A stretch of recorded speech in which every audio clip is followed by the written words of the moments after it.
आप सभी इस बात से सहमत होंगे कि हर नागरिक को और ख़ास तौर पर हमारी भावी पीढ़ी को स्वतंत्रता सेनानियां, संविधान निर्माताओं, लोकतंत्र संविधान और उसके फाउंडेशनल प्रिंसिपल्स एंड वैल्यूज़ के बारे में जानना ही चाहिए। हमारे महान नायक महात्मा गांधी जी, पंडित नेहरू, डॉक्टर अंबेडकर, सरदार पटेल, मौलाना आज़ाद और अन्य आज़ादी के आंदोलन में इन मूल्यों के लिए कितनी कुर्बानी दी है ये आप जानते हैं। बीजेपी सरकार ने पराजय के बाद पहले तो बाबा साहेब की प्रतिमा, गांधी जी की प्रतिमा को हटाकर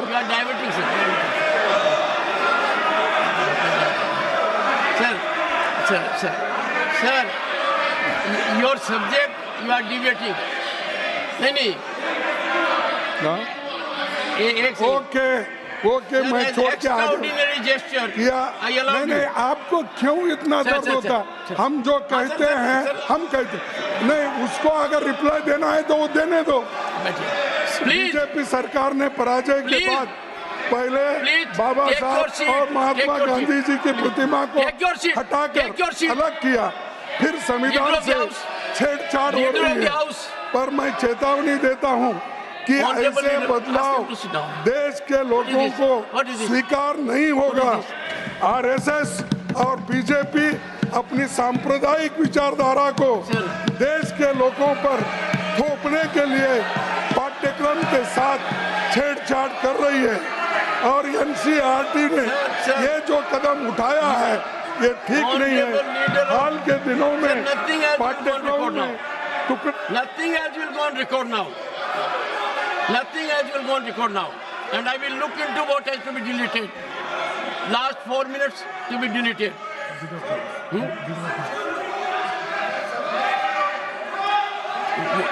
Please, I'll give you permission. Please take your seat. Leader of the House will speak after that. I don't want 1 second. 1 second. 1 second. 1 second. 1 second. 1 second. What is this? If leader of the opposition or leader of the House speak, they have to be heard in rapt attention. What they speak, the chair is there to look into it, number one. And number two, sir, the issue you are digressing. Sir, I will be constant to. 1 minute में खत्म करता हूं।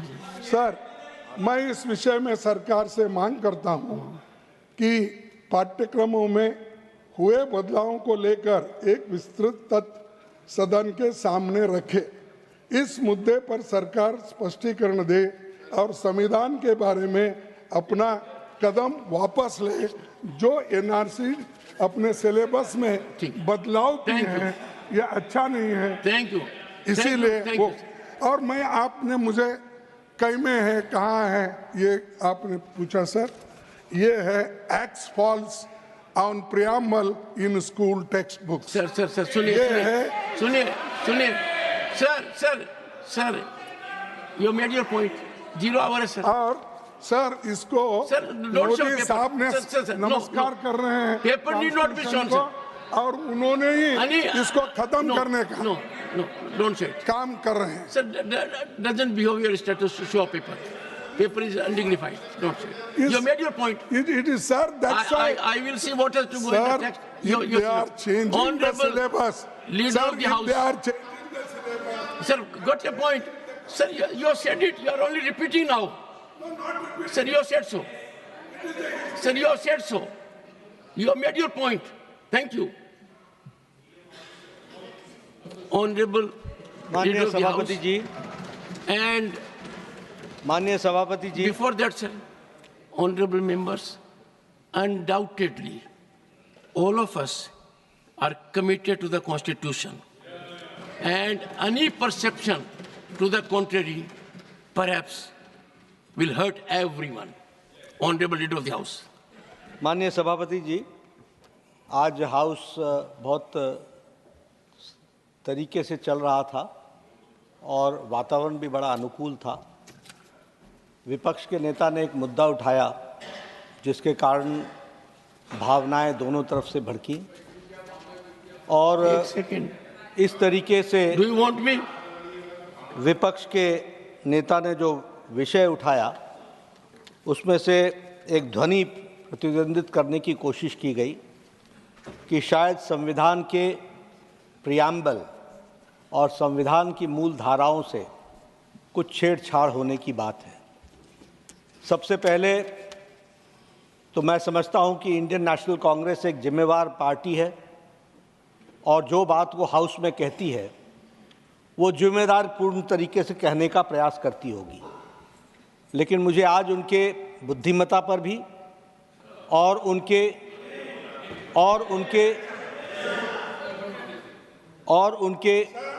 नियतन पर Wait for your turn. What? Ask them to sit down. No, पर you concluded. Then I think.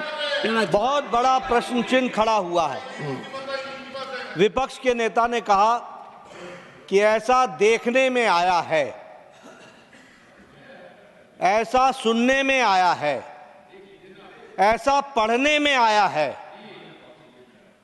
मुझे लगता है कि इस हाउस में कोई भी वक्तव्य देने के पहले इंडियन नेशनल कांग्रेस के विपक्ष के नेता को यह ध्यान में रखना चाहिए कि देखने में, सुनने में और पढ़ने में नहीं, किस सोर्स से आया है उस सोर्स को रखना चाहिए।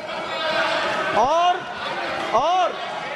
सोर्स, सभापति जी, कभी भी अखबार की कतरनें नहीं होती हैं। सोर्स ओरिजिनल टेक्स्ट बुक होता है। दूसरी बात, मैंने ना एनसीईआरटी की टेक्स्ट बुक देखी है, ना मैंने चेंज देखा है, लेकिन मैं यहां पर पूरी जिम्मेवारी के साथ कह सकता हूं कि मोदी जी के नेतृत्व में चलने वाली सरकार ने जितना संविधान को इज्जत देकर के आगे बढ़ने का तय किया है, किसी सरकार ने नहीं किया। और प्रियम्बल के साथ छेड़छाड़ करने का सवाल ही नहीं उठता। वो अक्षरशः word by word, letter by letter, this government under the dynamic leadership of Modi ji is committed. तीसरी बात, ये संविधान सभा को याद करने के लिए 2014 की 26 नवंबर के संविधान दिवस के लिए क्यों इंतजार करना पड़ा? ये बताता है कि this government which came in 2014 under the dynamic leadership of Prime Minister Modi on 26th of November decided to have a Constitution Day और संविधान दिवस मनाया गया। इसी के साथ साथ मैं यहाँ ये भी कहना चाहता हूँ कि संविधान के ऊपर डाका तो डाला गया 25 जून 1975 रातों रात, और एक बार नहीं 90 टाइम्स, मोर देन 90 टाइम्स चुनी हुई सरकारों को गिराने का काम किया है और संविधान की धज्जियां उड़ाई हैं तो इन्होंने उड़ाई। रही बात राष्ट्रीय स्वयंसेवक संघ की, आपकी सरकार ने 2 बार प्रतिबंध लगाने की कोशिश की। आपकी सरकार ने 1,25,000 लोगों को मीसा और डीआईआर में जेल के पीछे 2 साल डाला, लेकिन राष्ट्रीय स्वयंसेवक संघ उतना ही मजबूत होकर के निकल करके आया क्योंकि वो राष्ट्र प्रेमी, देश प्रेमी, इस मिट्टी के साथ जुड़ा हुआ संगठन है। और भारतीय जनता पार्टी पूरी ताकत के साथ मां भारती की सेवा में मोदी जी के नेतृत्व में लगी है। प्रियम्बल की रक्षा की गई है और प्रियम्बल की रक्षा की जाएगी, इस बात का मैं विश्वास करता हूं। प्लीज राघव, आपका माइक कौन है? प्लीज, मेरे बस की बात नहीं। प्लीज बोले आप। सर आज मैं जिस विषय पर अपनी बात रखने के लिए खड़ा हुआ हूं, मुझे लगता है कि उस बात का समर्थन इस सदन में बैठा हर सदस्य करेगा, क्योंकि ये बात करोड़ों पंजाबियों की श्रद्धा से जुड़ी हुई है। सर मैं बड़ा नसीब वाला हूँ कि मुझे पंजाब सूबे की नुमाइंदगी करने का मौका इस सदन में मिला। पंजाब वो सूबा जिसकी धरती गुरु साहिबान की रहमत से मुकद्दस है। सर 1947 में जब देश का बंटवारा हुआ तब सिर्फ देश के ही दो हिस्से नहीं हुए, हमारे सूबे पंजाब के भी दो हिस्से हुए। एक पंजाब पाकिस्तान में रह गया, एक भारत में शामिल हुआ। सर, जब देश का बंटवारा हुआ तब लाखों पंजाबी परिवारों का खून बहा, जिसमें मेरा परिवार भी शामिल था। हमारे कई दोस्त रिश्तेदार हमसे बिछड़ गए, लेकिन उससे भी बड़ी बात, हमारे गुरुद्वारा साहब हमसे बिछड़ गए। आज कई ऐसे गुरुद्वारा साहब हैं, जैसे कि श्री करतारपुर साहब, श्री पंजा साहब, श्री ननकाना साहब, जो पाकिस्तान में स्थित हैं। इनमें से एक बड़ी मुकद्दस जगह है जहां गुरु नानक देव जी का प्रकाश हुआ, श्री ननकाना साहब, जो लाहौर से लगभग 90 किलोमीटर की दूरी पर पड़ता है। सर, आज मैं इस सदन के सामने एक मांग लेकर आया हूं। संगत को श्री ननकाना साहब जी के दर्शन करने का, दर्शन दीदार का, खुले दर्शन करने का एक बहुत लंबे समय से मांग है, मन में एक भाव है। उस संदर्भ में 3 छोटी मांगे आज मैं आपके माध्यम से सरकार के सामने रखना चाहता हूं। पहली मांग, जैसे श्री करतारपुर साहब कॉरिडोर बनाकर संगत को दर्शन करने के मौका मिला, मत्था टेकने का एक इंतजाम हुआ, उसी प्रकार से श्री ननकाना साहब कॉरिडोर का भी काम होना चाहिए। दोनों मुल्कों की सरकारें मिलकर एक कॉरिडोर बनाएं जिससे भारत से श्रद्धालु संगत श्री ननकाना साहब जी जा सके। मेरी दूसरी मांग, श्री ननकाना साहब जी जाने के लिए, दर्शन करने के लिए, खुले दर्शन करने के लिए कोई वीज़ा, पासपोर्ट, फीस या कोई कॉम्प्लिकेटेड फॉर्म की ज़रूरत ना पड़े, एक सरल सा प्रोसेस हो। मेरी तीसरी मांग कि अमृतसर के अटारी वाघा बॉर्डर से श्री ननकाना साहब जी की दूरी लगभग 104 किलोमीटर पड़ती है।